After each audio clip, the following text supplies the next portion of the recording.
कैसे हो मेरे दोस्त। तो राधे राधे आप सबको। जनवरी की एक प्यारी सी सुबह में आपको फिर से एक बार स्वागत है। 22 जनवरी है आज। और आज की न्यूज़ से पहले कुछ रिवीजन के पॉइंट्स डिस्कस कर लेते हैं। तो सबसे पहले तो ये कि Nepal has recently conferred an honorary rank of general to the general of Indian army जिनका नाम है जनरल उपेंद्र द्विवेदी सर। उसी तरीके से नेपाल के जो जनरल हैं उनको हमारी तरफ से भी एक ऑनररी रैंक दिया गया था।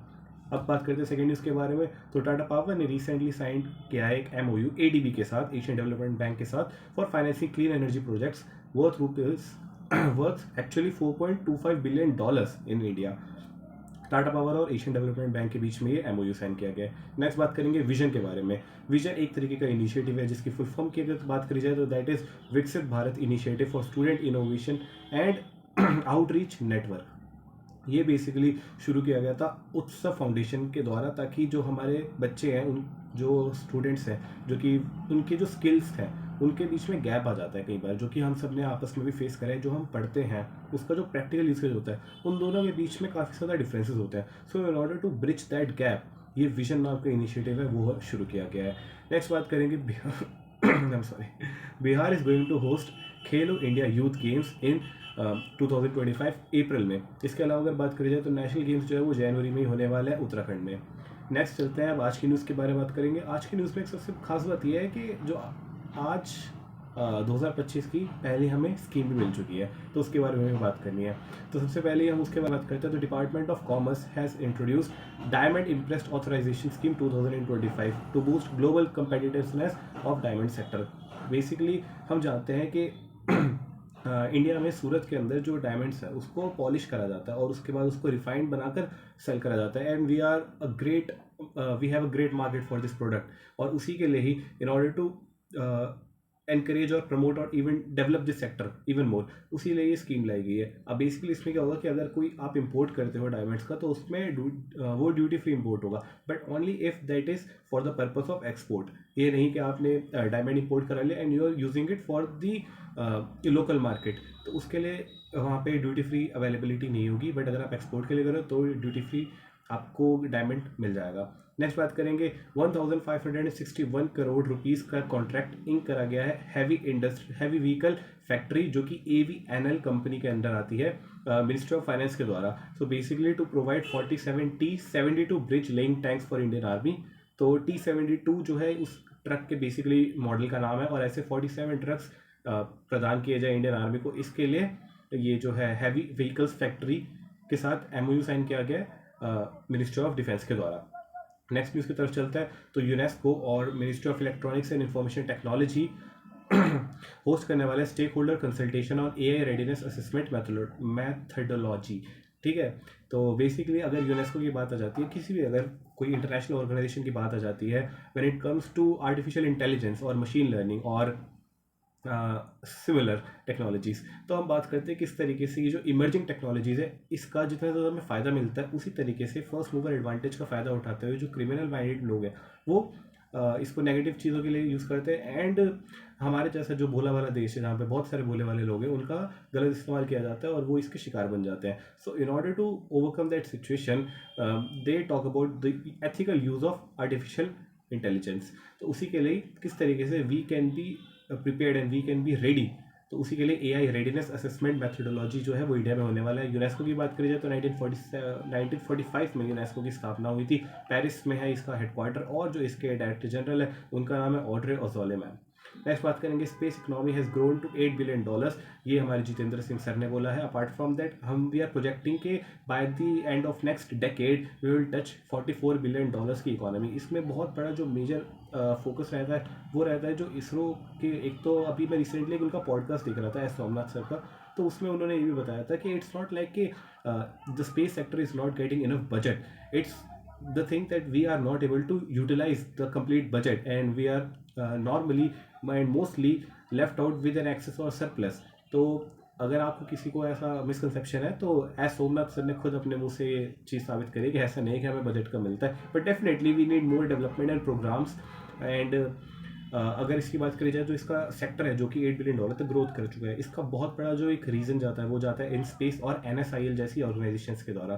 तो इनको ऑर्गेनाइजेशंस भी कह सकते हैं, बट अब NISL की बात करी जाए तो उसका बेसिकली काम है किस तरीके से इसरो का इसरो को एक कमर्शियल एंगल दिया जाए। हमने रिसेंटली देखा था यूरोप की कुछ सैटेलाइट्स थी, वो हमारे रॉकेट्स ने स्पेस में लॉन्च करी थी। तो ISRO because ISRO is known for making affordable programs. जो हमारा मिशन मंगल था, वो आई गेस उसी वाली मूवी बनी थी अक्षय कुमार वाली, राइट? तो उसके उसकी भी सबसे ज़्यादा इंपॉर्टेंस यही थी कि किस तरीके से उन्होंने क्रैक कर लिया था एक तरीका, किस तरीके से आप अपने ये मार्स तक जाने के मिशन को आप इतने अफोर्डेबली कैसे कर सकते हो।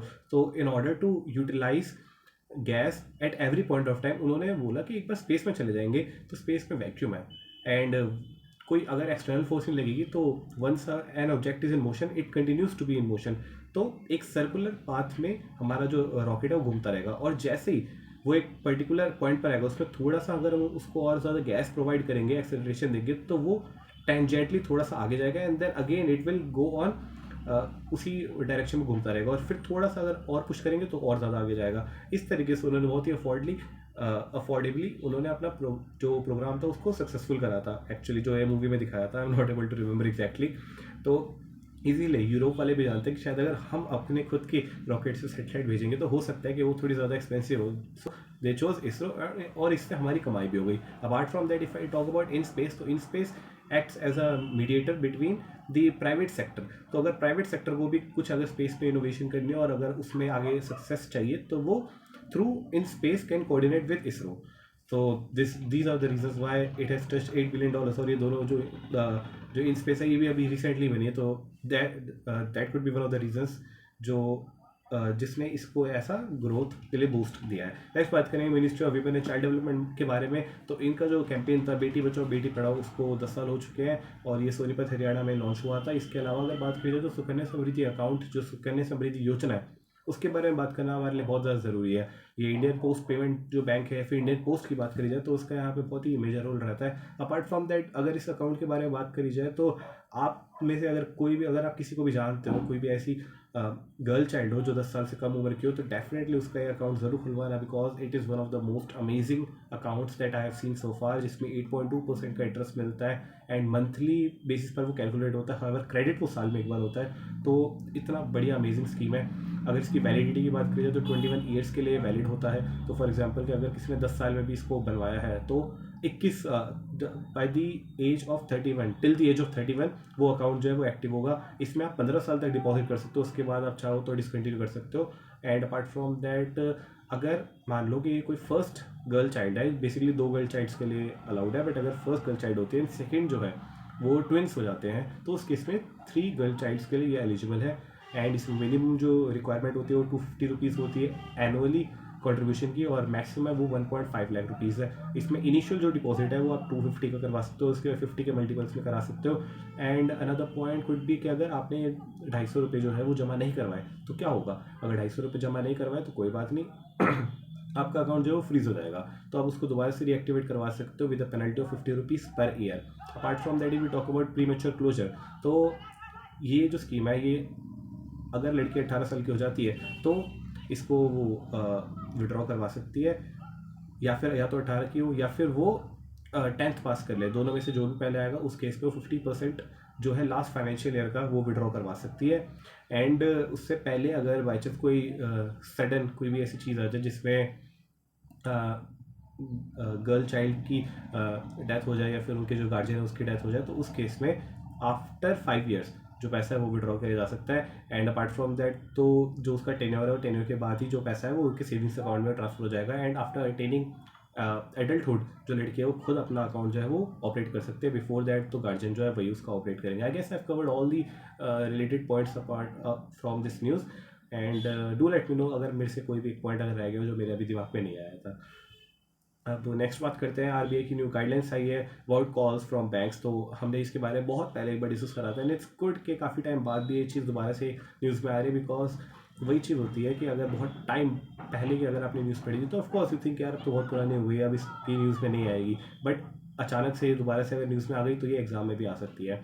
तो बेसिकली पहले अलग अलग नंबर से कॉल आती थी, तो आरबीआई ने बोल दिया कि अगर कोई बैंक आपको फ़ोन कर रहा है तो स्टार्टिंग में अगर उस नंबर के मोबाइल नंबर के स्टार्टिंग में 100 है तो इसका मतलब वो बैंक ही फ़ोन कर रहा है। एंड अगर स्टार्टिंग में 140 है तो मतलब बैंक जो है प्रमोशन कॉल्स के लिए कर रहा है। तरीके के कॉल्स आ सकते हैं, या तो प्रमोशन के लिए आ सकते हैं, ऐड वगैरह के लिए, कोई आप क्रेडिट कार्ड ले लो, लोन वगैरह ले लो, किसी बैंक के थ्रू भी आ सकते हैं। अपार्ट फ्रॉम दैट तो ये होता है कि अगर आपकी कोई एक्चुअल कोई दिक्कत वगैरह तो नहीं आपके अकाउंट में, तो आपको रीच आउट करने के लिए 1600 वाले नंबर से कॉल करें। इसके अलावा अगर कोई कर रहे हो तो डेफिनेटली फ्रॉस्टर होगा। नेक्स्ट बात करेंगे, Haryana notified the vehicle scrappage and recycling facility incentive policy 2024।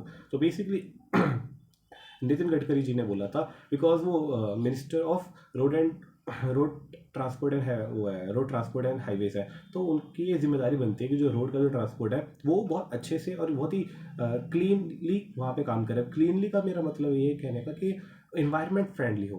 तो नॉर्मली जो पुराने जो ट्रांसपोर्ट व्हीकल्स हो जाते हैं, तो उनमें से डीजल से जो पोल्यूशन निकलता है, जो पेट्रोल से पोल्यूशन निकलता है, after a certain age of that vehicle, वो बहुत ज़्यादा डेंजरस हो जाता है फॉर द एनवायरनमेंट। तो इसलिए उन्होंने बोला था कि अगर कोई डीजल वाला व्हीकल है तो आफ्टर 10 ईयर्स ऑफ एज उसको स्क्रैप कर देना चाहिए। अगर वो पेट्रोल वाला है तो आफ्टर 15 ईयर्स ऑफ एज उसको भी स्क्रैप कर देना चाहिए। बट ये नेशन वाइड पॉलिसी लाना काफ़ी ज़्यादा रिस्की हो सकता है अगर देखा जाए गवर्नमेंट का एस्पेक्ट। तो इसलिए ये सेंटर ने स्टेट पे छोड़ा और इसलिए हरियाणा ने ये नोटिफाई करी ये वाली पॉलिसी। नेक्स्ट बात करेंगे, Nigeria has become the 9th BRICS partner country.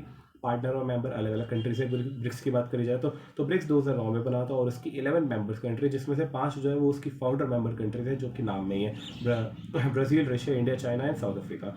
Lastly बात करेंगे ट्रम्प साहब के बारे में। तो Trump has declared end to US citizenship by birth. तो अभी तक क्या होता था कि अगर आप यूएसए में पैदा हो रहे हो तो आपको बाय डिफ़ॉल्ट आपको, क्योंकि आप वहाँ पर ही पैदा हो रहे हो, तो बाय डिफ़ॉल्ट आपको सिटीजनशिप मिल जाती थी। बट अब उन्होंने बोल दिया कि नहीं, ऐसा नहीं होगा। अगर कोई अगर फॉर एग्जांपल मैं कल को अमेरिका चला जाऊँ और वहाँ पे मैं पापा बन जाता हूँ तो वो मेरा जो बेटा होगा या बेटी होगी तो उसका सिटीजनशिप नहीं मिलेगी, एंड इट्स गुड, मैं वापस ले आऊँगा। अगर मेरी बेटी हुई तो उसका सुकन्या समृद्धि अकाउंट खुला लूँगा।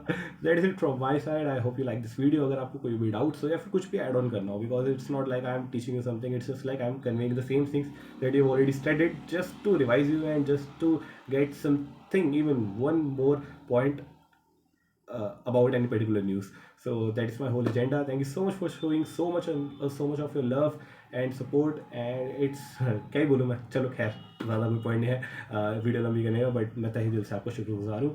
And if you are watching me for the first time then do check out the Telegram channel the cool school, जहाँ पर आपको मिलेंगे बहुत सारे amazing people who can help you with all the subjects and regarding anything. So you can just check it out once, and I'm pretty sure that you'll find homely over there. Thank you so much. मिलेंगे कल, तब तक के लिए I'm proud of you.